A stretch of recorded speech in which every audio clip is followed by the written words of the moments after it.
Bismillahirrahmanirrahim. Assalamualaikum warahmatullahi wabarakatuh. Waalaikumsalam warahmatullahi wabarakatuh. Perkenalkan, nama saya Abdul Najwa Romdoni dari kelas 2B Manajemen dengan NIM 124924091. Di sini saya sedang membuat video yang ditugaskan oleh dosen kewarganegaraan, yaitu Bapak Deden Ibnu Suja MESY, untuk mempresentasikan materi yang telah disampaikan selama satu semester ini. Nah, di sini saya akan menjelaskan tentang integrasi sosial. Integrasi nasional. Integrasi nasional di Indonesia. Integrasi nasional memiliki dua pengertian dasar, yakni integrasi dan nasional. Integrasi berasal dari kata Latin integrate, yang berarti memberi tempat dalam suatu keseluruhan. Dalam Kamus Bahasa Indonesia, integrasi berarti pembaruan hingga menjadi kesatuan yang bulat dan utuh. Kata nasional berasal dari kata nation dalam bahasa Inggris.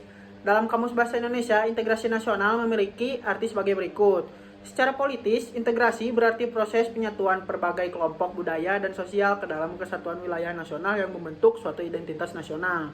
Lalu ada juga secara antropologis, integrasi berarti proses penyesuaian di antara unsur-unsur kebudayaan yang berbeda sehingga mencapai suatu keserasian fungsi dalam kehidupan masyarakat.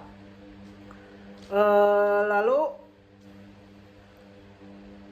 ada faktor-faktor pendorong integrasi nasional.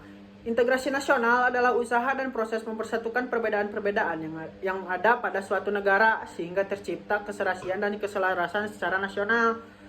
Lalu faktor-faktor pendorongnya sebagai berikut. Yang pertama itu faktor sejarah yang menimbulkan rasa senasib dan seperjuangan. Yang kedua, keinginan untuk bersatu di kalangan bangsa Indonesia yang dinyatakan dalam Hari Sumpah Pemuda. Yang ketiga, rasa cinta tanah air di kalangan bangsa Indonesia sehingga membuahkan kemerdekaan. Yang keempat, rasa rela berkorban untuk kepentingan bangsa dan negara. Yang kelima, kesepakatan atau konsensus nasional dalam perwujudan proklamasi kemerdekaan, Pancasila, Undang-Undang Dasar 1945, bendera merah putih, logo kebangsaan Indonesia, bahasa kesatuan bahasa Indonesia. Lalu ada juga faktor-faktor penghambat integrasi nasional. Yang pertama itu masyarakat Indonesia yang heterogen. Yang kedua, wilayah negara yang begitu luas, terdiri ribuan kepulauan yang dikelilingi oleh lautan luas. Yang ketiga, besarnya kemungkinan ancaman, tantangan, hambatan, dan gangguan yang merongrong keutuhan, kesatuan dan persatuan bangsa baik internal atau eksternal. Yang keempat, masih besarnya ketimpangan dan ketidakmerataan pembangunan dan hasil-hasil pembangunan menimbulkan berbagai rasa tidak puas dan keputusasaan. Lalu ada masalah sara, suku, agama, ras, dan antar golongan, gerakan separatis dan kedaerahan, demonstrasi dan unjuk rasa. Yang kelima, adanya paham etnosentrisme di antara beberapa suku bangsa yang menonjolkan kelebihan budayanya dan menganggap rendah budaya suku bangsa lain. Lalu ada juga proses integrasi nasional Indonesia. Proses integrasi nasional Indonesia sesungguhnya masih terus berlangsung. Proses integrasi nasional ini masih dalam proses penyelesaian sehingga bentuk bakunya masihlah dicari. Dalam kasus Indonesia pula, terdapat sejumlah penjelasan guna menggambarkan metode terjadinya integrasi nasional.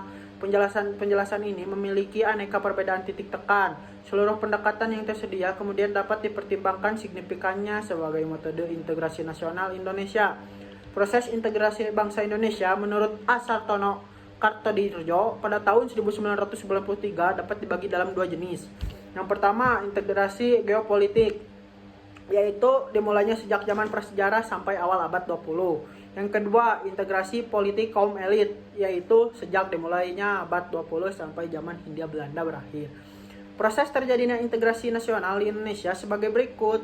Yang pertama, modal awal integrasi nasional adanya rasa senasib dan sepenanggungan yang dimiliki oleh bangsa Indonesia. Meski perjuangan bangsa Indonesia dalam mengusir penjajah pada selang waktu itu sebelum abad 20 ditandai dengan sifat kedaerahan.